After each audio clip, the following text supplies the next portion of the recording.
News Storm Team. Hi, and good morning. It's 6 a.m. You're going to wake up to maybe a few flurries in the south. In fact, just a light dusting on the roadways around the capital city and just a few flurries moving in from Montana. But that's the extent of our moisture for today. Temperatures are in the single digits and the teens this morning. Warmer in the southwest. We're now at 0 in Williston, 1 above in Garrison, and 2 above in the capital city. Here's my drive time forecast. Single digits for many this morning. We're back into the teens and 20s this afternoon.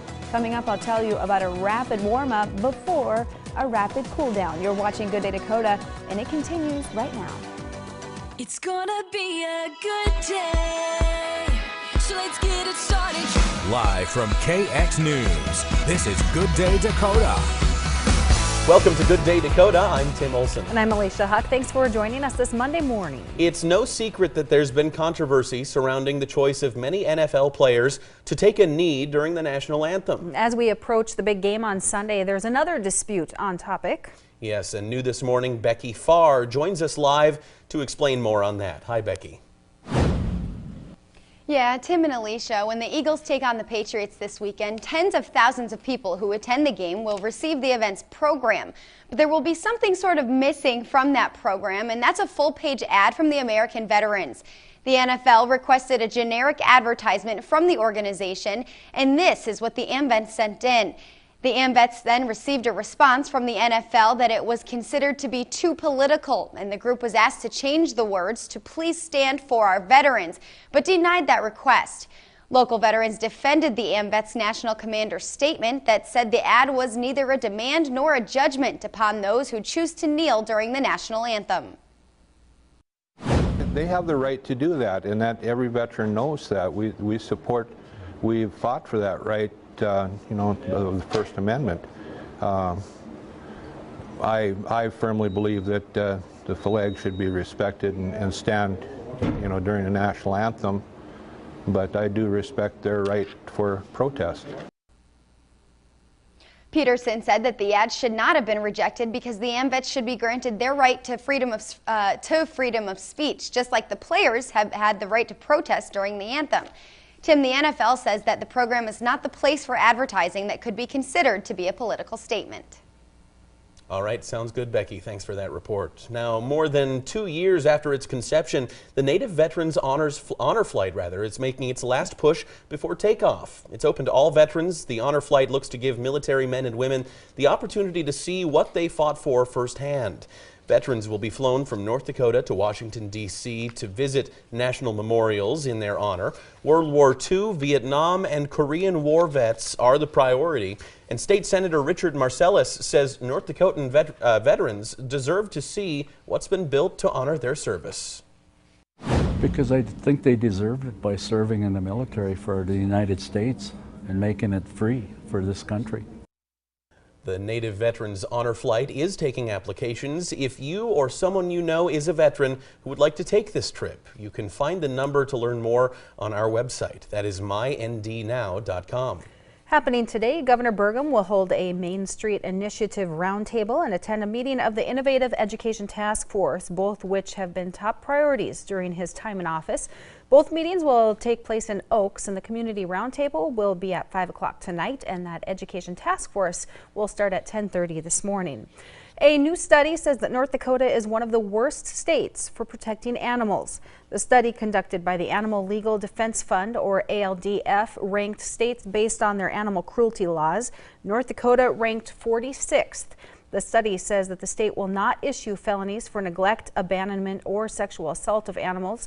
North Dakota police officers are also not required to write a citation or misdemeanor for animal protection violations. Probably the only thing we do possibly is write out a citation to somebody, but that could happen in some cases, but most of the time it's we consult with our prosecutor's office before we make any charges. And the only states scoring lower than North Dakota were Utah, Wyoming, Iowa, and Kentucky. Tax season is officially in full swing. Now this year we want to make sure that you don't fall victim to one of the biggest scams that comes along with it. So new this morning, Emily Medallan joins us live in studio to tell us how to stay safe from tax identity theft. Good morning, Emily. Yes, good morning. I spent the day researching what the biggest threats are when it comes to our taxes, and identity theft is getting your refund stolen or taking information from emails or intercepted mail and using that to create a return that shouldn't exist. I spoke with the manager at Liberty Tax who told me you can easily protect yourself if you're careful. He says doing taxes on your own through sites that are not secure is the #1 way to get information stolen. If you do it online, make sure there's a lock symbol in the URL of the website. And these websites that are not secure might be the cheapest, but he says they're not the route you should take. Don't give out any of your personal information over an email or over the phone to somebody unless you have found it on the irs.gov website and verified that it is a legit number. Anything that's not completely name brand, I'd be a little skeptical with releasing all my personal information to. And I'll be back a little bit later on Good Day Dakota with a list of the safest sites to use if you are going to do your taxes alone this year. Yeah, they make it easier than ever now to do it online yourself, but yeah, you do want to be safe. Make sure that lock symbol's there. That's all you got to do. All right. Thanks, Emily. Now, the IRS begins accepting tax returns today. This year, they're expecting nearly 155 million individual tax returns to be filed. The IRS is accepting electronic and paper tax returns. However, the paper ones will only start processing mid-February. The Better Business Bureau suggests filing early to lower the risk of any tax refund frauds. And coming up later on Good Day Dakota, we'll have a list of the safest sites that you can use if you decide to file those taxes online. Well, a local school has transformed into a carnival over the weekend. Students, parents, and community members came together to put on the annual Bishop Ryan Carnival. Families had the opportunity to play midway games and eat classic fair food like your funnel cakes. Now, McKenna Beater has volunteered her time in the weeks leading up to the event by helping out wherever she could, and she spent most of her time setting up and helping run the Little Italy booth by making Italian sodas and hot chocolates for customers. My favorite part about this event is seeing all the community come in and be able to have something to do on the weekend instead of having to stay at home with lots of little ones. And the carnival ended with yesterday with the pancake breakfast. Oh yeah, the Bishop Ryan Carnival. That's right. Big It's event. Catholic Schools Week, so yeah, a lot of fun. Yep. Still to come here on Good Day Dakota. Learn how much one fire department reeled in during this annual ice fishing tournament that took place this weekend. And let's take a look outside and good morning to Dick. Storm Team. We're wrapping up this work week with plenty of sunshine and our temperatures are mild. That is a big change from what it was like earlier today, and these changes aren't over yet. No snow showing up across the state on radar, and if we look at our temps, they're in the 20s and a few 30s still on the map, but stronger winds did not help that wind chill today. Chills are currently in the teens and 20s, but look at this. If we go through the next several hours, temps continue to fall into the teens, and our cool down is not over yet. I'll let you know how much colder it's going to get. Coming up next on KX News at 6, an investigation into a Bismarck teacher is over. What students say that he did.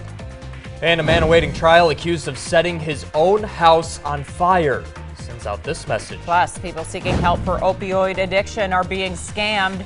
We'll tell you what to look out for. Putting North Dakota first. KX News at 6 starts now. Good evening, everybody. I'm Chad Mira. And I'm Lauren Culber. Thanks for watching KX News. In tonight's top story, an investigation on a Bismarck teacher has come to a close. The report on Greg Schmidt revealed he made students feel uncomfortable, made inappropriate comments in the classroom, and had sexually charged items in his classroom. Because we want to ensure your student safety, our Malik Rankin looked into the report and the school's response. 3 students came forward in November saying Greg Schmidt made them uncomfortable. One of the several complaints outlined in the investigation stated a student went to use his hand sanitizer and said it felt differently. Schmidt said it was actually lube and that a former student had given it to him as a gift. Another example, during a classroom exercise, Schmidt made all the girls in his class answer whether or not they had a boyfriend, then proceeded to tell them to break up with them. During the investigation, he claimed it was part of a sociology class discussion. So our teacher is on an improvement plan, and based on the progress on the improvement plan, the district would make a decision, if and when to have Mr. Schmidt return to the classroom. Several sexually charged items were found in his classroom and inappropriate signs that read Hail Schmittler and Holy Schmidt. I know that content like that has been in his curriculum for a number of years, and without complaints. And now there have been some complaints about him, so he will adjust that curriculum. Schmidt's lawyer made it seem certain that the teacher would be back in the classroom in no time. He's going to return the courses that he's got to take and the changes that he has to make will occur, and but he's going to be back in the classroom very soon. This wasn't the first offense for the social studies teacher. In 2013, he made racist and sexual comments to students. In one instance, he called two girls whose names began with D, double Ds. Just a reprimand was made and the directive to change behavior. But now the district is taking further action in hopes of an event like this never reoccurring. Well, when we build an improvement plan, we build it with the teacher at the table. It's a good faith improvement plan. The district believes that if the individual works really hard at it, they have an opportunity to be successful. And so in the end, it really lies on the shoulders of the individual to own the behavior, to see that in spite of some strengths, there are real deficits. Greg Schmidt will be on unpaid administrative leave until he completes sexual harassment and ethics courses and is cleared by the district. Malik Renkin, KX News. Superintendent Tamara Uzelman said it is very rare for a teacher in Bismarck Public Schools to be investigated and couldn't recall the last time it had happened. January is Human Trafficking Awareness Month, but local activists say that's not the only reason to keep an eye out. Human trafficking is identified as both forced labor and sexual exploitation. The signs can include anything from physical abuse, working long and excessive hours without getting paid, to acting timid and anxious around people. And when it comes to this problem, activists say North Dakota's no exception. A person might not have all of these signs, they might just exhibit one sign and still be a victim of human trafficking. So it's also important to remember that every individual looks different, but just noticing some of those signs is important. Activists say major events like the big game next Sunday can cause an influx in human trafficking. If you think someone might be a victim, you can contact your local authorities or the National Human Trafficking Hotline. You can find the numbers to those on our KX News website, myndnow.com. A 22-year-old Bismarck woman is accused of crashing a stolen vehicle this morning. Police responded to 8th Street and Bowen Avenue around 10 o'clock. The woman was driving southbound when she hit a vehicle driven by a 62-year-old Minnesota man. She then fled the scene on foot but was caught near the Kirkwood Mall. Shortly after the wreck, it was reported to police that the vehicle the woman was driving had been stolen. The vehicle was left running and had been taken from Rosser Avenue. A Bismarck man charged with arson last November is still awaiting his trial. But now there's a clear message written on that scorched home. Here's Shelby Rose. Chad Lord, as you can see behind me, this boarded up home has been spray painted with the words, "Spencer is innocent." It's in relation to a fire that happened here on the 1300 block of South 3rd Street in Bismarck last November. The owner of the house, Spencer Norton, has since been charged with arson. I went around the block speaking with neighbors, and while none wanted to be on camera, opinions were less than favorable. One woman says she's been wanting to sell her house but is now concerned about the property value. She has been living in that home for years and is certain Norton is in fact not innocent. He stands trial for his crime in mid-May. Reporting for KX News, I'm Shelby Rose. Norton is also facing a terrorizing charge for supposed threats against the detective who investigated the house fire. It's been called the worst drug crisis in American history. And now the federal government is warning Americans to be careful about opioid recovery treatments being sold online. Our Mark Meredith from our D.C. Bureau takes a closer look at a scam officials say is impacting people across the country. For opioid addicts, the internet is a fast and easy way to find help. But the Federal Trade Commission says some online retailers are scamming people into buying drug withdrawal supplements that won't help at all. I mean, there's an economic harm, I think, from people buying these products, but the more serious harm is that they just don't work. Edward Glennon is an attorney with the FTC. This week, his agency sent letters to 11 companies warning them that they may be misleading consumers about the effectiveness of their self-described opioid treatment products. The FTC says these retailers often use the same language, saying that their product is clinically proven to help with opioid withdrawal. The problem is the FTC says instead customers are only getting lies. In the cases we brought, there really isn't any science backing up the claims, and that's our concern about these products as well. Last year, Texas-based Catlin Enterprises agreed to pay the government a $6 million settlement over claims it misled customers about the opioid treatment product Withdrawal Ease. On Capitol Hill, Florida Senator Bill Nelson says Congress has to do more to protect consumers. People are getting taken advantage of by all quarters, and the long and short of it, we need a major opioid bill to start cracking down on this. In Washington, I'm Mark Meredith. The FTC says it's giving the 11 companies it notified 3 weeks to respond to its complaint, and that it's important opioid addicts seek a doctor's help instead of just the internet for treatment. There are 798 new flu cases in the state, according to the Department of Health. That's almost 200 more than last week's report. That brings the total now to more than 3,300 flu cases in the 2017-2018 season. 2 more deaths have also been reported, bringing the total of 12 confirmed deaths due to the flu. Blood banks across the state are facing a shortage this month. They say the winter months and widespread flu have a lot to do with it. Their biggest need right now is O-negative blood. This blood type is usually used to help people in emergency situations. A donor recruitment representative says giving blood while you're sick can compromise your recovery time, so they don't get many donors. And according to United Blood Services, blood donations also typically drop off after the holiday. That's why January is National Blood Donor Month. Every 2 seconds, someone in the U.S. needs blood. A single car accident victim can require as many as 100 pints of it. And when you donate, you typically give 1 pint. We are definitely short on O-negative now, so we are calling out to all of our healthy O-negative donors to definitely come in. As a donor recruiter, it's not necessarily just January that makes my donors so special.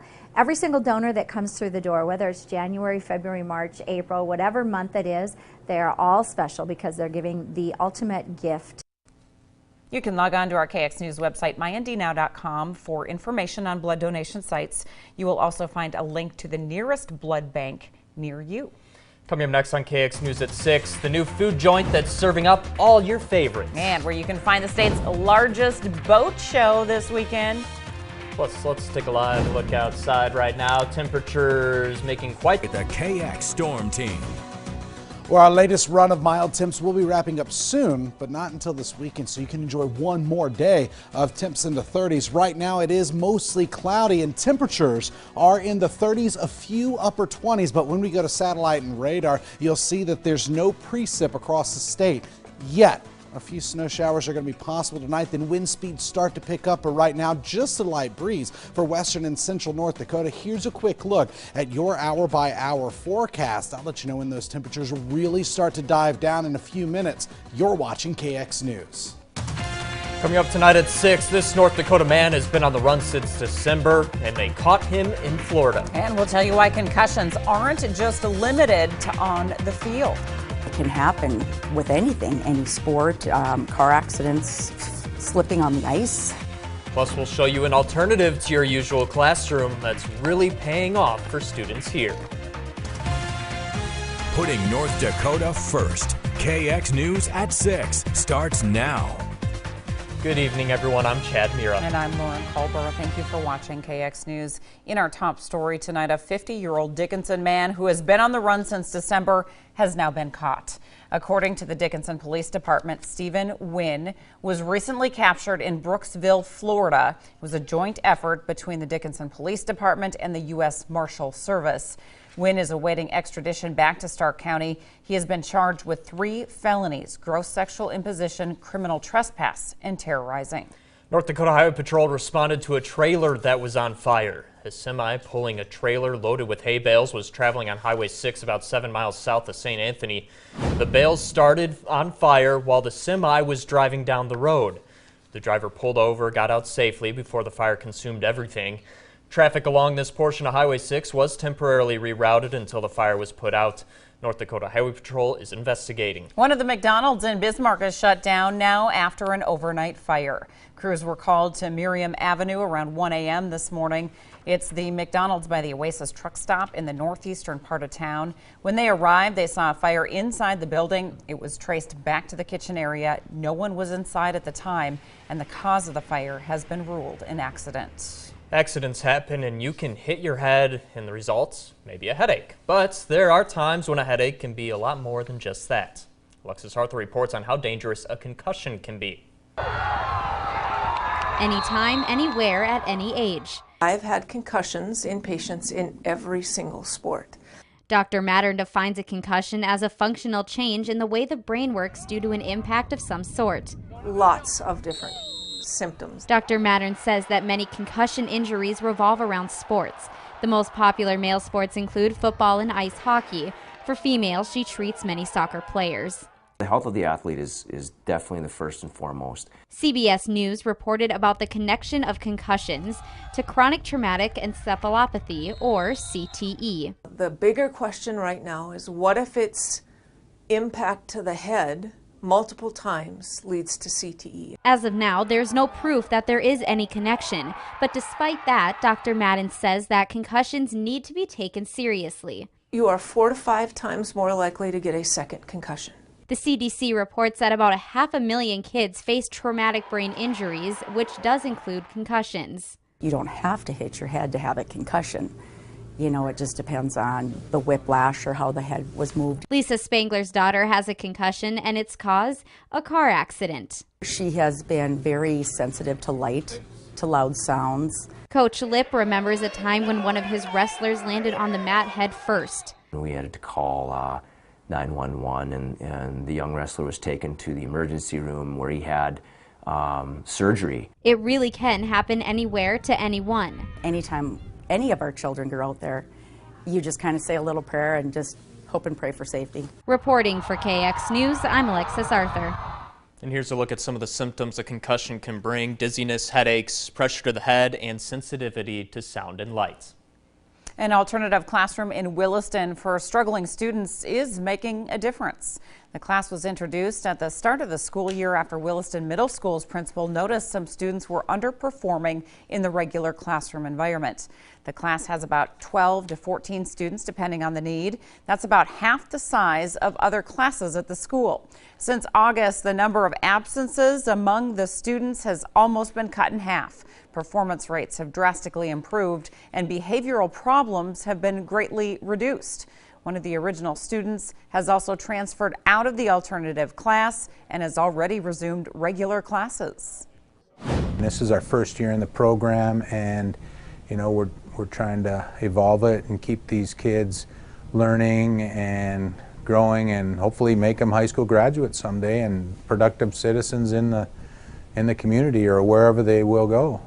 In addition to improved student performance, school administrators also say they have seen an increase in parental support and engagement. The North Dakota Two-Year College is rated #1 in the nation for online teacher aid programs. Dakota College at Bottineau was chosen by OnlineColleges.com as the top of their class in providing distance education for paraprofessionals. The website reports almost 2/3 of students at the college are taking classes online or through interactive video. They offer 22 programs online, 150 online courses, and about 50 faculty members participate. Most of our students are actually North Dakota residents, but they're not in the Bottineau area. They're just around the state and just can't come here. We have a lot of students who have families and who don't live near campus or don't live near any campus, or they work full-time and they need to do their homework at night or take tests on the weekends. And so through distance ed and through online courses, they can absolutely do that and achieve their degrees. Keith says her online students include military members stationed overseas. She says it's exciting to think she's teaching someone serving the country from far away. A Dickinson High School teacher is meeting with lawmakers in D.C. this week. Jim Fahey took part in an educational briefing on Capitol Hill today. He said during his trip, he met with Senator John Hoeven and someone from Senator Heidi Heitkamp's office to discuss the Every Student Succeeds Act. That is the country's education policy that replaced No Child Left Behind in 2015.